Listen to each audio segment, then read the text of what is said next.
Hello everyone, कैसे हैं आप सब।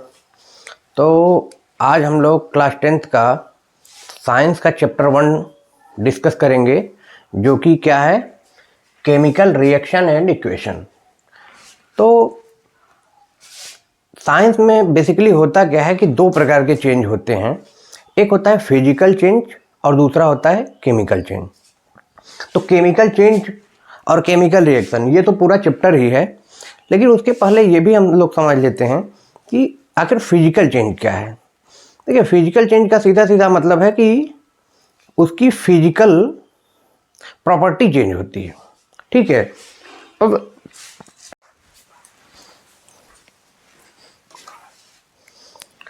तो देखिए, होता क्या है कि फिजिकल चेंज में क्या होता है, जैसे कि मान लीजिए वाटर लिए, ठीक है, वाटर को क्या कर दिए, फ्रीज कर दिए,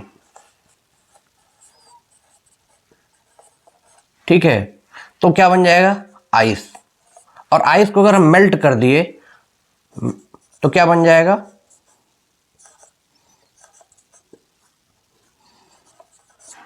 आइस को अगर मेल्ट कर देंगे तो वाटर बन जाएगा। तो कहने का मतलब है ये इस प्रकार का चेंज है कि फिजिकल चेंज है, इसकी फिजिकल प्रॉपर्टी चेंज हुई। क्या हुआ, ये लिक्विड स्टेट में था और ये सॉलिड स्टेट में चला गया। ठीक है, यानी कि इसका स्टेट चेंज हो गया।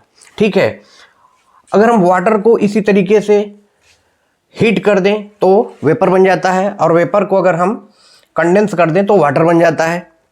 ठीक है, तो स्टेट जब चेंज होता है तो इस प्रकार के चेंज को हम क्या बोलते हैं, फिजिकल चेंज। ठीक है, केमिकल चेंज में क्या होता है कि कुछ ना कुछ नया प्रोडक्ट बन जाता है। ठीक है, कोई नई चीज बनती है, अगर नई चीज बन रही है तो वो केमिकल चेंज है। अगर नई चीज नहीं बन रही है और प्रोसेस रिवर्सिबल भी नहीं है, यानी कि रिवर्स करने के लायक नहीं है, तो उसको हम क्या बोलेंगे, केमिकल चेंज। जैसे मान लीजिए दूध से अगर दही बनती है तो क्या हो गया, दही बनने के बाद हम फिर से दूध दही से नहीं बना सकते। तो इस प्रकार का चेंज क्या है, ये नॉन रिवर्सिबल है, यानी कि इरिवर्सिबल चेंज है। ठीक है, इसी तरीके से अगर हम कोयले को जलाते हैं तो कार्बन डाइऑक्साइड बन जाती है, तो कार्बन डाइऑक्साइड बनने के बाद हम फिर से उसको कोयला नहीं बना सकते। तो इस प्रकार का चेंज क्या हुआ, केमिकल चेंज हुआ। तो ये बेसिक डिफरेंस है। आगे कुछ और भी डिफ्रेंशिएट करने का तरीका है, उसको भी देखते हैं। ऐसे चेंज को बोलेंगे फिजिकल चेंज। अब जैसे अगर आइस को हम पिघला दिए, एग्जाम्पल के लिए अगर हम आइस को पिघला देते हैं, मेल्ट कर देते हैं, तो पानी बन जाएगा।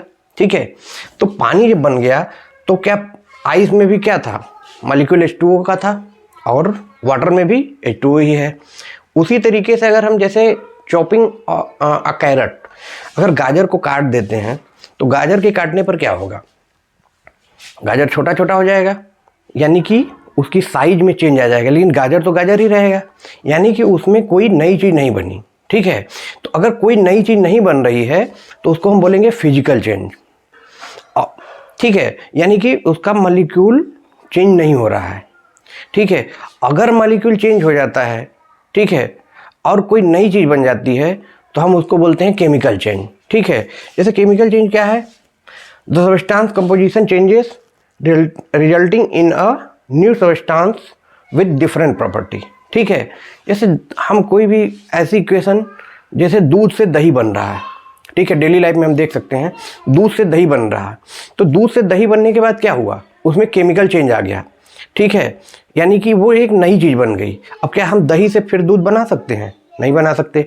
तो अगर फिर से वो काम नहीं रिवर्सिबल नहीं है तो हम उसको बोलेंगे कि वो केमिकल चेंज है, यानी कि जो नई चीज़ बन गई अब उसको रिवर्स करना मुश्किल। तो हम ये समझते हैं कि फिजिकल चेंज और केमिकल चेंज को कैसे हम डिफ्रेंशिएट कर सकते हैं। तो इसको डिफ्रेंशिएट करने के लिए कुछ तरीके हैं, जैसे कि प्रॉपर्टीज को देखें तो फिजिकल चेंज में क्या होगा कि फिजिकल प्रॉपर्टी चेंज होगी। ठीक है, फिजिकल प्रॉपर्टी क्या है, जैसे उसका साइज हो गया, शेप हो गया, उसका लेंथ हो गई, ये सब फिजिकल प्रॉपर्टीज हैं जो कि चेंज होती हैं। केमिकल चेंज में क्या होता है, फिजिकल और केमिकल दोनों प्रॉपर्टीज चेंज हो सकती हैं। ठीक है, तो जैसे फिजिकल प्रॉपर्टी समझ लिए, केमिकल प्रॉपर्टीज क्या है, जैसे उसका बॉन्ड हो गया, रेडियो एक्टिविटी हो गई, एसिडिटी हो गई, हीट ऑफ कंबसन हो गया, इस तरह की जो चेंजेस होते हैं उसको बोलते हैं हम केमिकल चेंज। आगे हम लोग इसको डिटेल में पढ़ेंगे क्योंकि ये पूरा जो चैप्टर है वो केमिकल रिएक्शन बेस्ड है ही, तो उसको डिटेल में हम समझेंगे, अभी थोड़ा सा देख रहे हैं। तो अब देखिए, यानी कि हम ये बोल सकते हैं कि जैसे फिजिकल चेंज में क्या होगा कि फिजिकल प्रॉपर्टी चेंज होगी और केमिकल चेंज में दोनों चेंज हो सकती है, ठीक है। उसके बाद हम रिवर्सिबिलिटी के देखें तो जैसे मान लीजिए फिजिकल जो चेंज होगा वो रिवर्सिबल है, ठीक है। रिवर्सिबल का क्या मतलब है, उसको हम जैसे हम आइस से वाटर बना दिए और वाटर से आइस बना सकते हैं, तो ये रिवर्सिबल चेंज हो गया, ठीक है। इरिवर्सिबल का मतलब क्या है, वो जो चेंज एक बार हो गया वो परमानेंट चेंज होगा, ठीक है। तो जैसे एग्जांपल लेते हैं, जैसे दूध से दही बना दिए तो अब दही से दूध नहीं बनेगा, ठीक है। यानी कि मिल्क से कर्ड तो बन जाएगा, कर्ड से मिल्क नहीं बनेगा। फिर तो हम ऐसा बोलेंगे कि फिजिकल चेंज जो है वो टेम्परेरी चेंज है, ठीक है, उसको चेंज कर सकते हैं।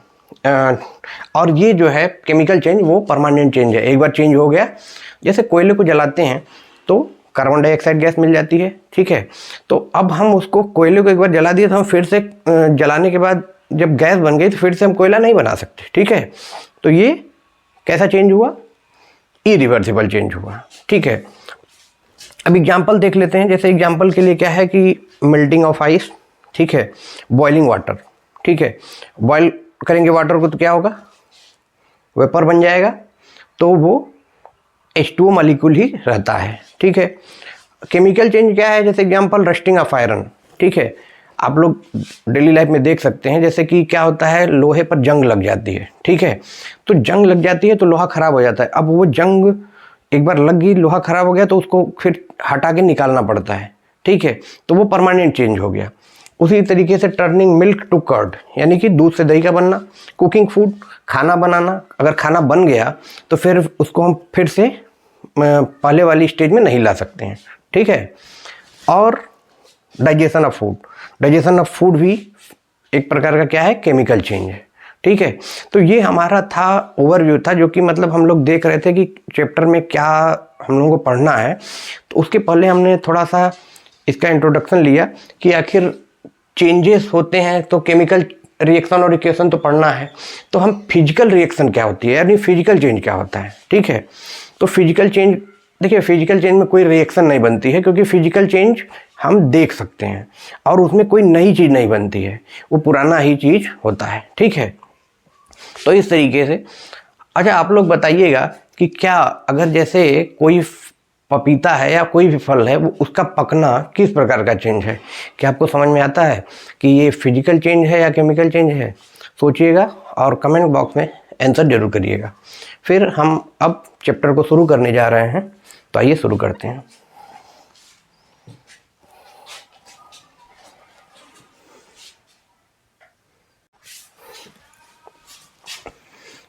तो अब हम समझते हैं कि केमिकल रिएक्शन क्या होती है। देखिए केमिकल रिएक्शन क्या होती है, chemical reactions are the process in which new substance with new properties are found. यानी कि इसमें क्या होगा कि कोई नया प्रोडक्ट बनेगा, ठीक है। इसमें होता क्या है, केमिकल रिएक्शन में होता क्या है, rearrangement of the atom takes place between the reacting substance. यानी कि जो एटम्स होते हैं उनका रीअरेंजमेंट होता है, ठीक है। और इसमें एक चीज़ ध्यान देना है कि इसमें जो एलिमेंट रहेगा, एलिमेंट में चेंज कोई नहीं आएगा। यानी कि जैसे एग्जाम्पल के लिए हम एग्जाम्पल देखते हैं, जैसे अगर हम H2 + O2 और यहाँ पे बनेगा क्या, H2O, ठीक है। तो ये प्रोडक्ट बना। अभी रिएक्शन ये बैलेंस नहीं है, बैलेंसिंग सिखाएंगे हम। अभी हम ये समझ रहे हैं कि जैसे अगर हम दो प्रोडक्ट ले रहे हैं, दो मॉलिक्यूल ले रहे हैं, तो तीसरा बन रहा है, तो वो कैसे रिएक्शन हो रहा है, ठीक है। तो इसमें देखिए हाइड्रोजन यहाँ था, ऑक्सीजन यहाँ था, तो यहाँ भी हाइड्रोजन और ऑक्सीजन से ही मिलके कंपाउंड बना। ये दोनों रीअरेंज हो गए, रीअरेंज क्या, एक दूसरे से मिलके बना दिए कंपाउंड, ठीक है। तो अब इसमें क्या हुआ कि ऐसा नहीं है कि हाइड्रोजन लिए तो वहाँ पे कोई तीसरा नाइट्रोजन बन जाएगा या फिर कार्बन बन जाएगा, ऐसा नहीं होगा। जो एलिमेंट होगा, तो यहाँ पे नोट करके लिखा हुआ है, इसलिए during a chemical reaction atoms of one element do not change into another element, यानी कि एलिमेंट में चेंज नहीं होगा, ठीक है, एलिमेंट वही रहेगा, वो रीअरेंज होगा और रीअरेंज होकर नया प्रोडक्ट बनाएगा, ठीक है। तो एक एग्जांपल बहुत ही फेमस एग्जांपल है एनसीईआरटी का, जैसे कि मैग्नीशियम है, ठीक है, Mg प्लस O2, ठीक है, और बनाएगा MgO, ठीक है।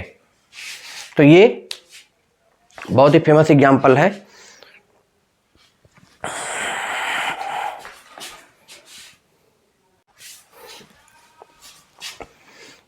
तो अब हम समझते हैं कि केमिकल रिएक्शन क्या होती है। देखिए केमिकल रिएक्शन क्या होती है। Chemical reactions are the process in which new substance with new properties are found, यानी कि इसमें क्या होगा कि कोई नया प्रोडक्ट बनेगा, ठीक है। इसमें होता क्या है, केमिकल रिएक्शन में होता क्या है, rearrangement of the atom takes place between the reacting substance, यानी कि जो एटम्स होते हैं उनका रीअरेंजमेंट होता है, ठीक है। और इसमें एक चीज़ ध्यान देना है कि इसमें जो एलिमेंट रहेगा, एलिमेंट में चेंज कोई नहीं आएगा, यानी कि जैसे एग्जांपल के लिए हम एग्जांपल देखते हैं, जैसे अगर हम H2 प्लस O2 और यहाँ पे बनेगा क्या, H2O, ठीक है। तो ये प्रोडक्ट बना। अभी रिएक्शन ये बैलेंस नहीं है, बैलेंसिंग सिखाएंगे हम। अभी हम ये समझ रहे हैं कि जैसे अगर हम दो प्रोडक्ट ले रहे हैं, दो मॉलिक्यूल ले रहे हैं, तो तीसरा बन रहा है, तो वो कैसे रिएक्शन हो रहा है, ठीक है। तो इसमें देखिए हाइड्रोजन यहाँ था, ऑक्सीजन यहाँ था, तो यहाँ भी हाइड्रोजन और ऑक्सीजन से ही मिलके कंपाउंड बना। ये दोनों रीअरेंज हो गए, रीअरेंज क्या, एक दूसरे से मिलके बना दिए कंपाउंड, ठीक है। तो अब इसमें क्या हुआ कि ऐसा नहीं है कि हाइड्रोजन लिए तो वहाँ पे कोई तीसरा नाइट्रोजन बन जाएगा या फिर कार्बन बन जाएगा, ऐसा नहीं होगा। जो एलिमेंट होगा, तो यहाँ पे नोट करके लिखा हुआ है, इसलिए during a chemical reaction atoms of one element do not change into another element, यानी कि एलिमेंट में चेंज नहीं होगा, ठीक है, एलिमेंट वही रहेगा, वो रीअरेंज होगा और रीअरेंज होकर नया प्रोडक्ट बनाएगा। जैसे कि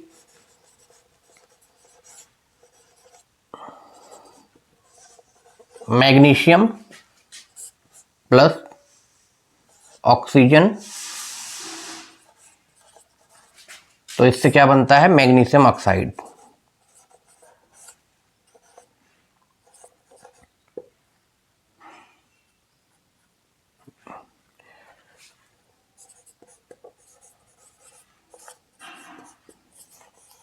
ऑक्साइड, ठीक है।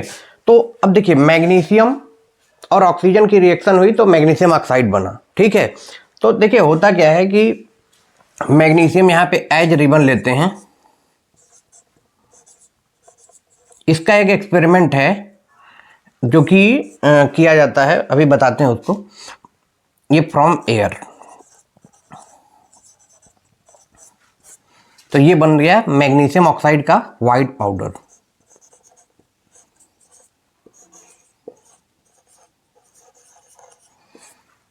तो देखिए होता क्या है कि मैग्नीशियम का एक पट्टी लेते हैं और उसको किसी बर्नर से अगर जलाते हैं तो ये वाइट डेजलिंग फ्लेम के साथ जलता है, ठीक है, और वाइट पाउडर बनता है।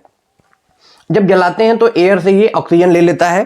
देखिए ऑक्सीजन तो एयर में है, जैसे हम जलाते हैं, जैसे कोयले को जलाते हैं तो कैसे कार्बन डाइऑक्साइड बन जाता है, तो उसमें भी क्या होता है, ऑक्सीजन एयर से ले लेता है, उसी तरीके से यहाँ भी लेता है। तो अब जैसे देखिए ये रिएक्शन हो गई, तो इसको हम फार्मूले से दिखाते हैं क्योंकि ऐसे बहुत लंबा हो जाता है। तो केमिस्ट्री में क्या किया जाता है कि जैसे किसी भी रिएक्शन को दिखाने के लिए हर चीज़ के लिए एक फार्मूला बनाया गया है। जैसे मैग्नीशियम के लिए Mg है, मैग्नीशियम एक मेटल है, ठीक है, और मैग्नीशियम के साथ अगर ऑक्सीजन का O2, ऑक्सीजन को रिप्रेजेंट किया जाता है O2 से, ठीक है, Mg2 नहीं होता है लेकिन O2 होता है। तो हर जो एलिमेंट है वो एग्जिस्ट करता है एक पर्टिकुलर फॉर्म में, तो उसी तरीके से ऑक्सीजन जो है वो O2 के फॉर्म में एग्जिस्ट करता है। तो अब बनता है मैग्नीशियम ऑक्साइड जो कि बनाता है MgO, ठीक है। अब देखिए इसमें क्या समझते हैं कि देखिए अब ये आगे तो इसको डिटेल में समझेंगे कि जैसे क्यों MgO ही बना, क्यों MgO2 MgO3 इस तरीके से नहीं बनता है, वो आगे हम समझेंगे। फिलहाल ये समझते हैं कि ये कैसे रिप्रेजेंटिंग करते हैं। तो मतलब हम इक्वेशन जब भी लिखते हैं केमिकल रिएक्शन, उसमें क्या करते हैं कि एक एरो बनाते हैं बीच में। एरो के जो लेफ्ट साइड वाला पार्ट होता है उसको बोलते हैं रिएक्टेंट, ठीक है। और जो बनता है यानी कि एरो के जो राइट साइड में है उसको बोलते हैं प्रोडक्ट, ठीक है। तो रिएक्टेंट आपस में रिएक्शन करके कुछ बनाएगा जिसको हम बोलेंगे प्रोडक्ट, ठीक है।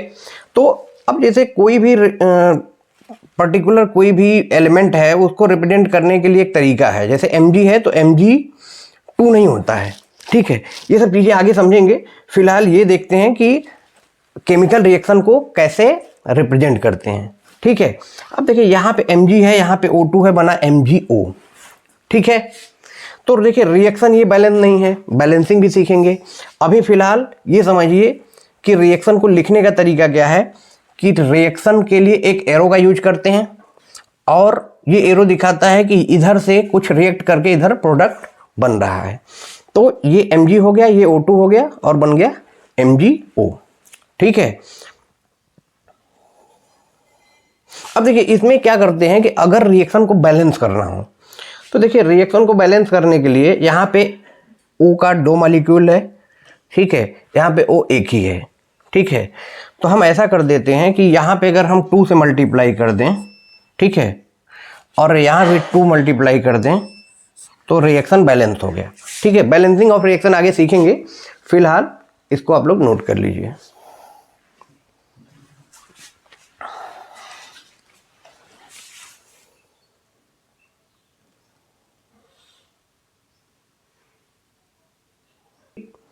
देखिए जैसे Mg और O2 का रिएक्शन हुआ तो हीट करने पे ये रिएक्शन होती है। तो हीट करने के लिए यहाँ पे रिएक्शन के लिए ऊपर एरो के ऊपर लिख देंगे हीट। हीट को ऐसे दिखाते हैं डेल्टा से हीट को रिप्रेजेंट किया जाता है। यानी कि रिएक्शन में क्या हुआ कि हम इसको मैग्नीशियम को जब बर्न किए, गर्म किए, तो फिर MgO बना, ठीक है। तो इस तरीके से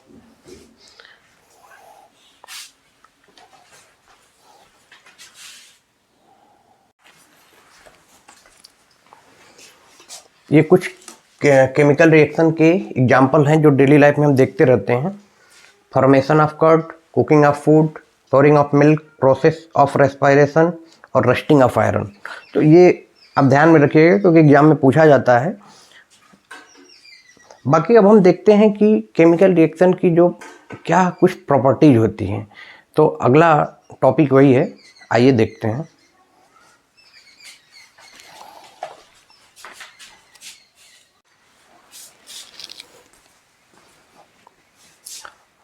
तो जो केमिकल रिएक्शन होती है उसकी कुछ कैरेक्टरिस्टिक्स होती है, तो हम उसको समझते हैं। तो उसकी कैरेक्टरिस्टिक्स का मतलब क्या है कि उसकी क्या प्रॉपर्टीज है या विशेषता क्या है, ठीक है। यानी कि जैसे केमिकल रिएक्शन हो रही है तो उसमें क्या हम चेंज देखेंगे, क्या कुछ उसका ऐसा चेंज होगा जिससे हमें पता चलेगा कि केमिकल रिएक्शन हुई है। तो देखिए कुछ इसके जो प्रॉपर्टीज हैं, जैसे कि इवोल्यूशन ऑफ गैस। जैसे कोई भी रिएक्शन हुई उसमें गैस निकल रही है, ठीक है, तो इसको भी हम क्या बोलेंगे कि ये केमिकल रिएक्शन है। या क्या हो रहा है कि फॉर्मेशन ऑफ प्रेसिपिटेट, जैसे कि कोई रिएक्शन हुई और कुछ हमें रिएक्शन के नीचे कुछ प्रोडक्ट मिल गया जो कि किसी हमारे जैसे फ्लास्क लिए, उसके कोनिकल फ्लास्क है और उसके बॉटम पे बैठ गया प्रेसिपिटेट, तो ऐसा भी हो सकता है। चेंज इन कलर, कभी कभी क्या होता है कि कलर में चेंज आता है, जैसे कोई रिएक्शन हुई तो उसमें का कलर चेंज हो गया। फिर क्या होता है, क्या हो सकता है, चेंज इन टेम्परेचर। जैसे कुछ रिएक्शन होती हैं तो हीट इवॉल्व होती है और कुछ रिएक्शन में हीट एब्जॉर्ब होती है, ठीक है। यानी कि एक्जोथर्मिक या एंडोथर्मिक प्रोसेस होता है, हीट निकलती है या फिर एब्जॉर्ब हो जाती है। तो चेंज इन टेम्परेचर हो सकता है। और लास्ट है चेंज इन स्टेट, कभी कभी स्टेट में चेंज हो जाए। अब हम समझते हैं कि केमिकल इक्वेशन क्या होती है। देखिए, कोई भी केमिकल रिएक्शन हो रही है तो उसको एक इक्वेशन के थ्रू रिप्रेजेंट किया जाता है। तो उस रिप्रेजेंट करने के तरीके को ही हम क्या बोलते हैं, केमिकल इक्वेशन बोलते हैं। तो इसकी डिफिनेशन ऐसे समझते हैं, the method of representing a chemical reaction with the help of symbol and formulae of the substances involve in it is known as chemical reaction. यानी कि जैसे कोई भी रिएक्शन है, एग्जाम्पल के लिए देखते हैं, जैसे जिंक हो गया, zinc plus sulphuric acid,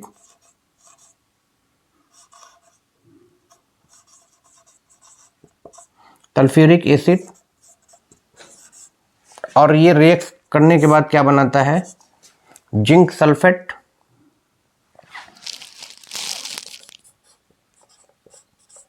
zinc sulphate plus hydrogen.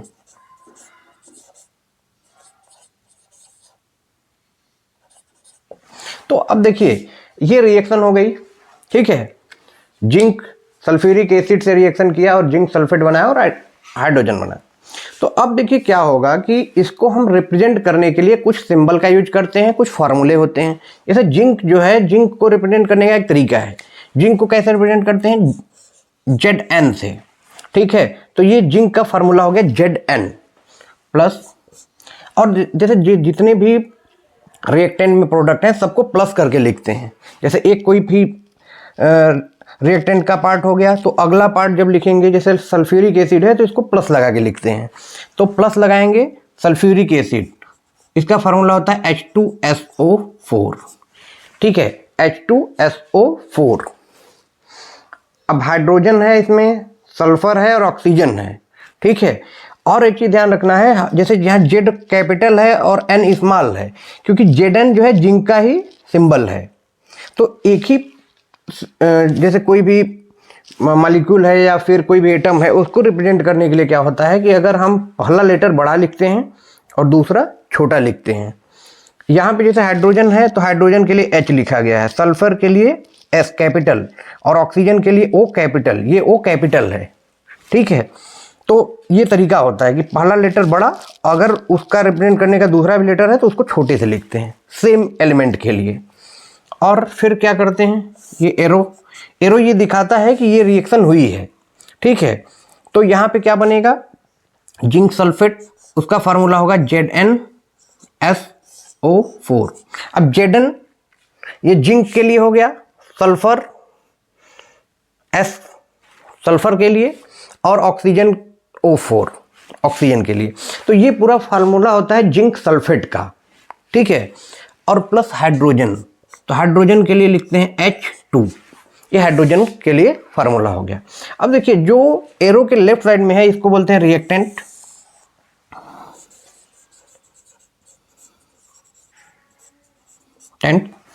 और जो एरो के राइट साइड में है इसको बोलते हैं प्रोडक्ट। तो अब देखिए, यहां भी जिंक सल्फेट और जो एक्स्ट्रा पार्ट बनता जाएगा सबको प्लस करके लिखते जाते हैं। यहाँ पे दो चीज़ें बनी हैं, जिंक सल्फेट और हाइड्रोजन गैस। तो यहाँ पे क्या है कि ये दो चीज़ों को प्लस करके लिखा गया, तीसरी चीज़ बनती तो प्लस लगा के एक और चीज़ लिख देते, ठीक है, इस तरीके से। तो ये रिएक्टेंट हो गया जो कि रिएक्ट कर रहा है, केमिकल रिएक्शन जो करेगा उसको रिएक्टेंट है। और जो रिएक्शन के बाद जो हमें कुछ मिलेगा, प्रोडक्ट होगा, उसको जो है हम प्रोडक्ट बोलेंगे। तो अब देखिए, ये तरीका हो गया किसी भी रिएक्शन को लिखने का, ठीक है। तो इस इक्वेशन को लिख दिए तो अब ये केमिकल रिएक्शन एक इक्वेशन बन गई। तो इसी को क्या बोलते हैं, केमिकल इक्वेशन बोलते हैं। कहने का मतलब ये है कि कोई भी इक्वेशन है तो उसको किस फार्मूले से लिखा जा रहा है, उसी को रिप्रेजेंट करने के तरीके को बोलते हैं हम केमिकल इक्वेशन। अब देखिए, आगे हम ये समझते हैं कि जैसे कोई भी रिएक्शन है तो क्या, जैसे ये रिएक्शन है, क्या ये बैलेंस है या अनबैलेंस रिएक्शन है। तो देखिए, कोई भी रिएक्शन बैलेंस होनी चाहिए, केमिकल रिएक्शन कोई भी बैलेंस होनी चाहिए, नहीं बैलेंस है तो उसको बैलेंस करते हैं। यहाँ पे law of conservation of mass जो है वो सेटिस्फाई होना चाहिए। यानी कि कहने का मतलब ये है कि जो रिएक्टेंट का जितना मास है प्रोडक्ट का भी उतना ही मास होना चाहिए, क्योंकि केमिकल रिएक्शन के लिए भी एक रूल लागू होता है कि मास कैन नॉट बी क्रिएट और डिस्ट्रॉय, यानी कि न तो क्रिएट होगा न तो डिस्ट्रॉय होगा, यानी कि जो फार्मूला है वो सेम होना चाहिए, मास ऑफ कंजर्वेशन लागू होता है। अब आइए देखते हैं कि जैसे किसी भी इक्वेशन को हम कैसे बैलेंस करते हैं। अब देखिए ये जो रिएक्शन थी zinc plus H2SO4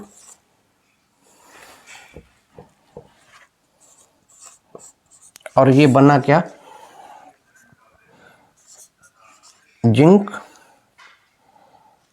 sulphate plus hydrogen. तो क्या ये रिएक्शन बैलेंस है क्या? देखिए जिंक यहाँ पे एक है, यहाँ पर भी एक है, ठीक है। ऑक्सीजन यहाँ पे 4 है, यहाँ पर भी ऑक्सीजन 4 है। हाइड्रोजन यहाँ पे H2 है, 2 हाइड्रोजन है, यहाँ पे भी 2 हाइड्रोजन है।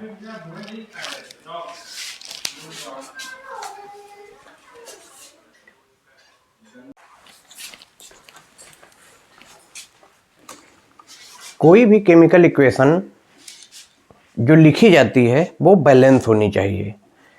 अब देखिए हम ये समझते हैं कि क्या होती है बैलेंस और अनबैलेंस केमिकल इक्वेशन। जैसे मान लीजिए क्या होता है कि कोई रिएक्शन है तो उसको कैसे पता चलेगा कि ये बैलेंस है या अनबैलेंस है। तो देखिए बैलेंस और अनबैलेंस में क्या समझा जाता है कि वहाँ पे law of mass of conservation लागू होता है। कहने का मतलब क्या है कि रिएक्टेंट का जितना मास है प्रोडक्ट का भी उतना ही मास होना चाहिए, क्योंकि यहाँ पे भी ये बोला जा सकता है कि मास कैन नॉट बी क्रिएट और डिस्ट्रॉय। तो कहने का मतलब ये है कि जैसे मान लीजिए ये इक्वेशन हो गई जिंक प्लस H2SO4 और ये बन गया zinc sulphate ZnSO4 plus H2। तो अब यहाँ पे क्या हो रहा है कि हम ये देखेंगे कि क्या ये रिएक्शन बैलेंस है। तो रिएक्शन ऑफ बैलेंस देखने के लिए क्या किया जाता है कि हम देखेंगे कि जो नंबर ऑफ एटम है, नंबर ऑफ एटम ऑफ सभी एटम्स को देखेंगे बैलेंस है कि नहीं। जैसे जिंक हो गया तो जिंक को देखेंगे, ठीक है। कैसे देखेंगे? रिएक्टेंट में भी, इन रिएक्टेंट क्या है, इन रिएक्टेंट और इन प्रोडक्ट।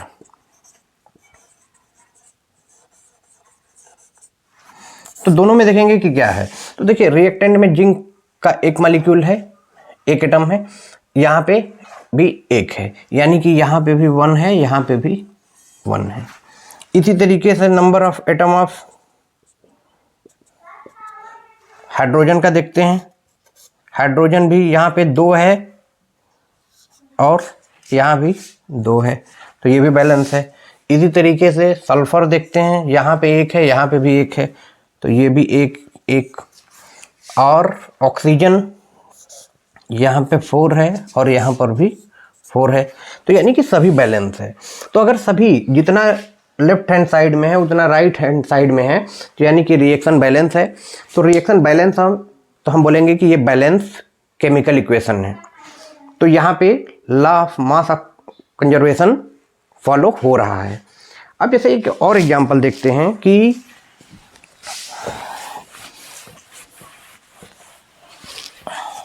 जैसे एक है रिएक्शन H2 प्लस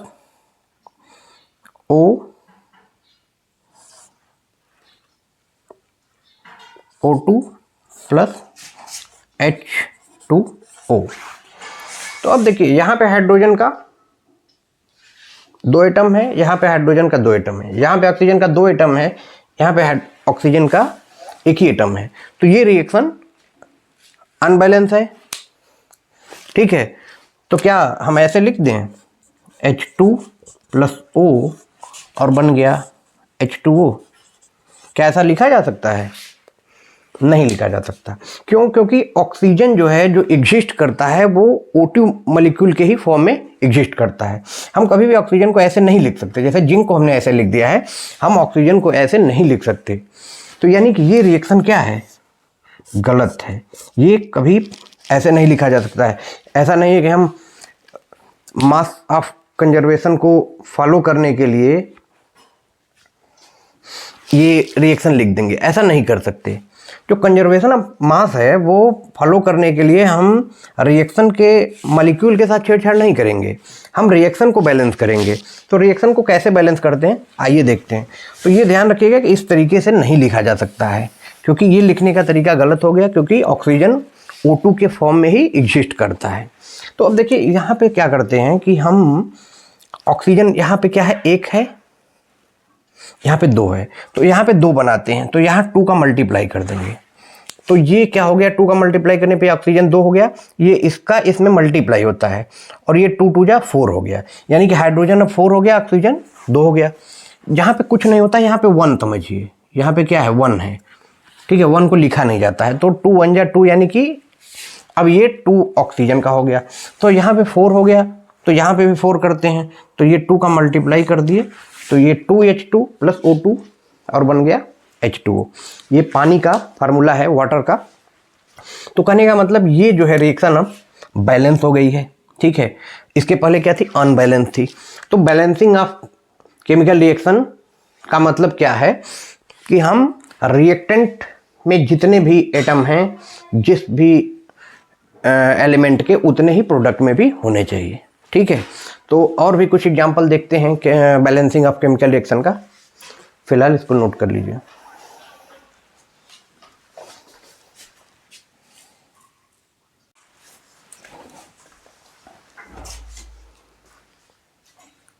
एक और इक्वेशन को बैलेंस करके देखते हैं। जैसे एक इक्वेशन है Fe प्लस H2O, तो ये बनता है Fe3O4 प्लस H2। अब देखिए ये रिएक्शन को बैलेंस करना है। ये NCERT की एग्जांपल है जो कि एग्जाम में पूछा जा सकता है। तो देखिए यहाँ पे आयरन है, अब आयरन को रिप्रेजेंट करने का सिंबल जो है Fe है, वाटर के लिए H2O है और Fe3O4 प्लस H2 हाइड्रोजन। अब देखिए क्या करते हैं कि हम इसके फार्मूले में छेड़छाड़ नहीं करेंगे, यानी कि ये जो है ऐसे ही रहेगा, ये जो है, ठीक है। हम इसमें किसी भी नंबर से मल्टीप्लाई करके चेक करेंगे।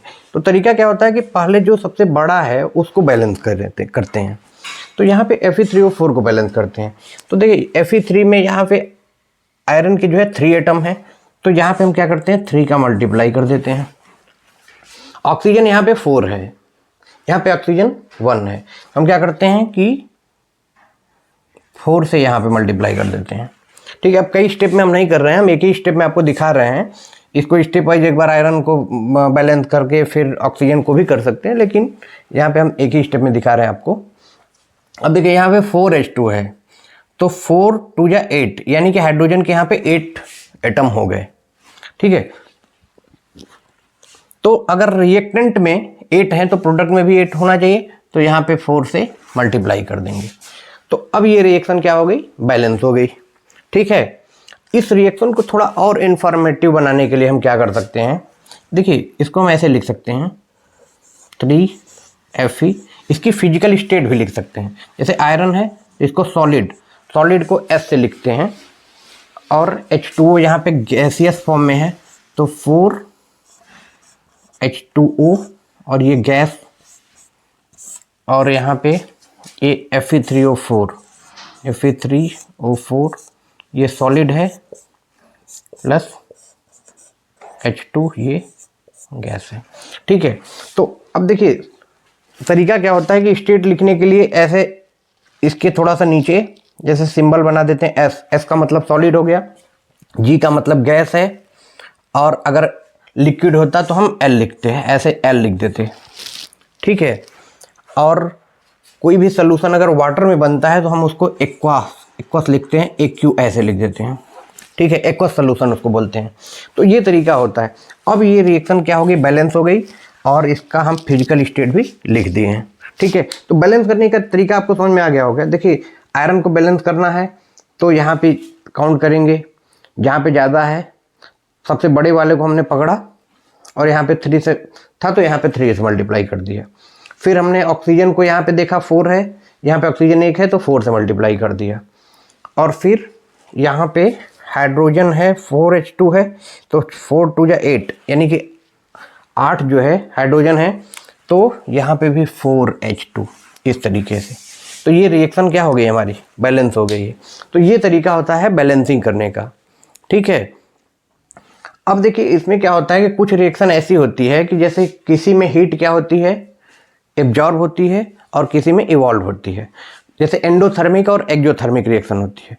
तो जैसे किसी भी रिएक्शन में अगर हीट निकल रही है तो उसको भी लिखा जा सकता है, एब्जॉर्ब हो रही तो उसको भी, तो थोड़ा और इन्फॉर्मेटिव रिएक्शन बन सकती है। तो उसको भी समझते हैं, फिलहाल इसको नोट कर लीजिए।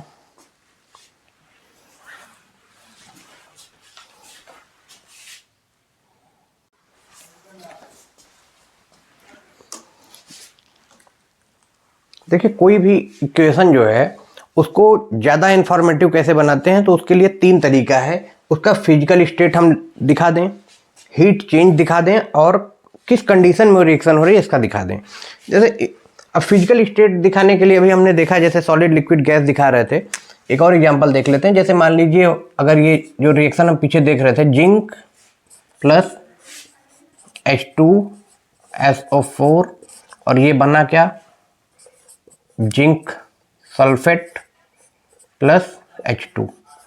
अब देखिए हमें नहीं पता चल रहा है कि ये रिएक्शन जो है इसमें जिंक कैसा है, H2SO4 कैसा है, जिंक सल्फेट कैसा है, हाइड्रोजन। तो इसको इन्फॉर्मेटिव बनाने के लिए हम क्या कर सकते हैं कि इसमें यहाँ पे देखें कि जैसे ये सॉलिड है तो यहाँ पे S लिख दें। अब हमें पता चल रहा है कि ये जो जिंक है ये सॉलिड है, H2SO4 एक्वस है। एक्वस का मतलब क्या होता है, कोई भी सोल्यूशन अगर वाटर में बनता है तो हम उसको एक्वस बोलते हैं। ठीक है, ये H2SO4 का एक्वस सोल्यूशन है यानी कि सल्फ्यूरिक एसिड का। और यहाँ पे ये जिंक सल्फेट बना एक्वस यानी कि ये भी वाटर में सोल्यूशन है और ये बनी गैस। तो अब ये रिएक्शन हमें थोड़ा सा और ज़्यादा इंफॉर्मेटिव लगने लगा कि कोई भी जो इसमें मॉलिक्यूल हैं या जो एटम है इन्वॉल्व हैं वो किस स्टेट में है। ठीक है, उसी तरीके से हम हीट चेंज को भी देख सकते हैं। जैसे कोई भी रिएक्शन है तो रिएक्शन 2 तरह की हो सकती है, एंडोथर्मिक या एक्सोथर्मिक। ठीक है, तो इसका भी कुछ एग्जांपल देखते हैं।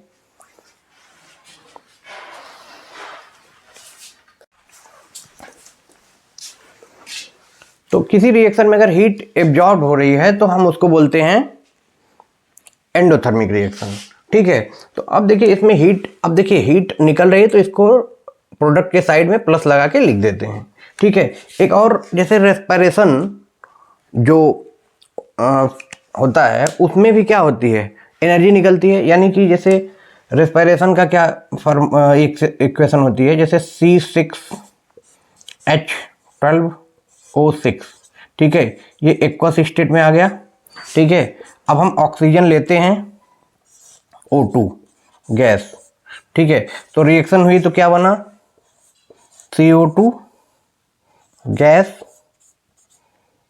प्लस H2O बना। ठीक है,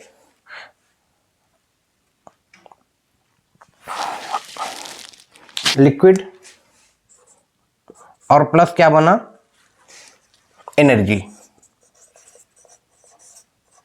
तो यानी कि अब ये देखिए जैसे हम प्रोसेस ऑफ रेस्पिरेशन जो होता है, जैसे हम क्या होता है कि जैसे मान लीजिए हमने खाना खाया, फिर हम ऑक्सीजन जब जाता है रेस्पिरेशन करते हैं तो क्या होता है, ग्लूकोज ऑक्सीजन से रिएक्ट करता है और कार्बन डाइऑक्साइड गैस बाहर निकलती है। हम लोग जब रेस्पिरेशन करते हैं वाटर बनता है H2O लिक्विड स्टेट में और एनर्जी मिलती है। जैसे ये ग्लूकोज का फार्मूला है, ये क्या है, ये ग्लूकोज का फार्मूला है।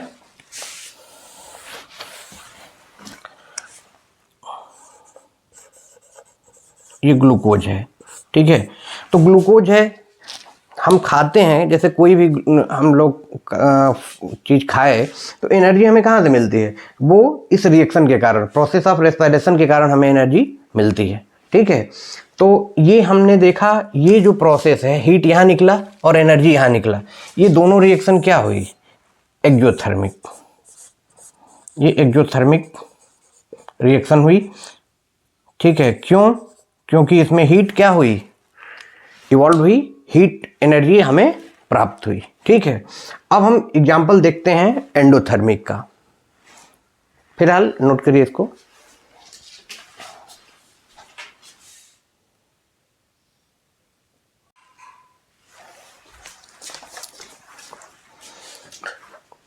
कुछ एग्जाम्पल हम लोग देखते हैं एंडोथर्मिक रिएक्शन का। जैसे एक एग्जाम्पल है N2 gas plus O2 gas. अब इसको हम हीट दे दिए, तो हीट दे दिए तो हीट को इस साइड में लिखेंगे। अब अगर हीट को इस साइड में लिख रहे हैं, यानी कि रिएक्टेंट के साइड में लिख रहे हैं, तो ये एंडोथर्मिक रिएक्शन हुई, ठीक है। तो ये बनेगा क्या? 2NO, नाइट्रोजन मोनोऑक्साइड, ठीक है। ये नाइट्रोजन गैस है, ये ऑक्सीजन गैस है, रिएक्शन करने के बाद 2NO बना, नाइट्रोजन मोनोऑक्साइड, ठीक है। ये क्या बना? Nitrogen monoxide.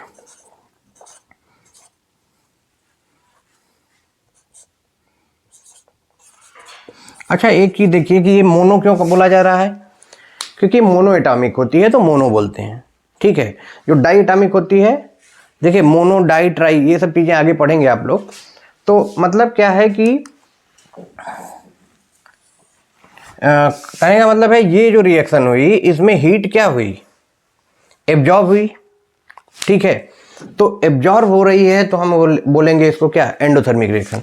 एक और इक्वेशन देखते हैं, जैसे CaCO3 कैल्शियम कार्बोनेट है, सॉलिड स्टेट में है, इसको हीट दे दिए तो ये क्या हुआ? ये बन गया CaO calcium oxide solid plus CO2, ठीक है। तो इस तरीके से जो इक्वेशन हुई, इसको भी क्या बोलते हैं? Endothermic reaction. देखिए इसमें क्या हुआ? हीट दिए तो कैल्शियम कार्बोनेट था, ठीक है। ये क्या है? Calcium carbonate. हीट दिए, ये कैल्शियम ऑक्साइड बना और कार्बन डाइऑक्साइड गैस बाहर निकल गई, ठीक है। तो इस तरीके की रिएक्शन को हम क्या बोलेंगे? एंडोथर्मिक।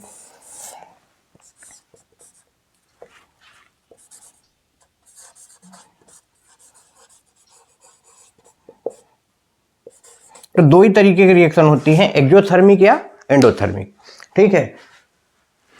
समझ में आ रहा होगा आप लोगों को, उम्मीद करते हैं।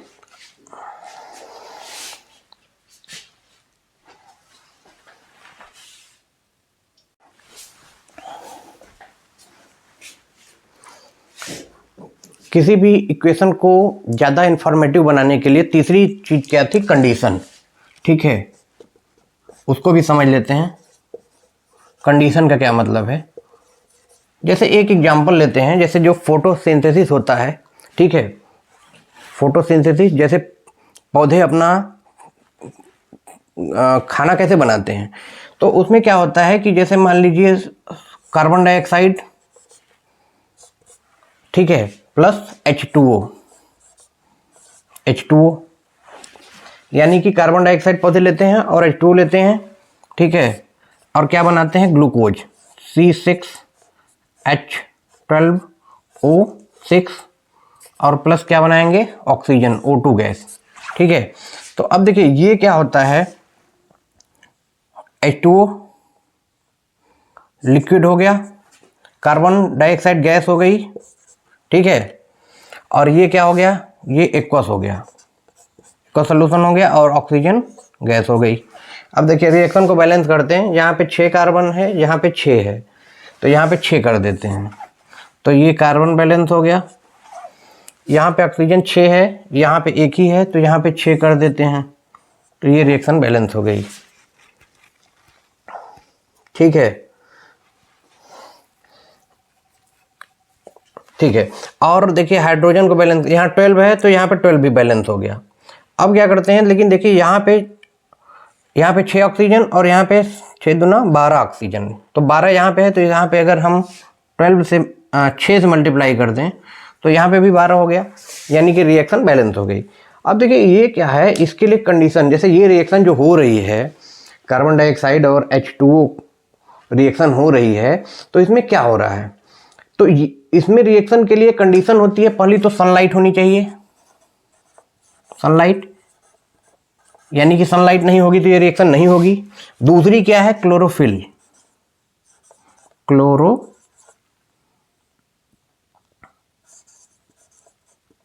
क्लोरोफिल होना चाहिए, ठीक है। तो ये दो जो कंडीशन है ये होनी चाहिए, तभी क्या होता है, ये रिएक्शन होगी, ठीक है। तो कहने का मतलब ये है कि ये कंडीशन हो गई, तो ये कंडीशन यहाँ पे एरो के ऊपर लिखी जाती है, जैसे सनलाइट हो गया, क्लोरोफिल हो गया, ठीक है। तो इस तरीके से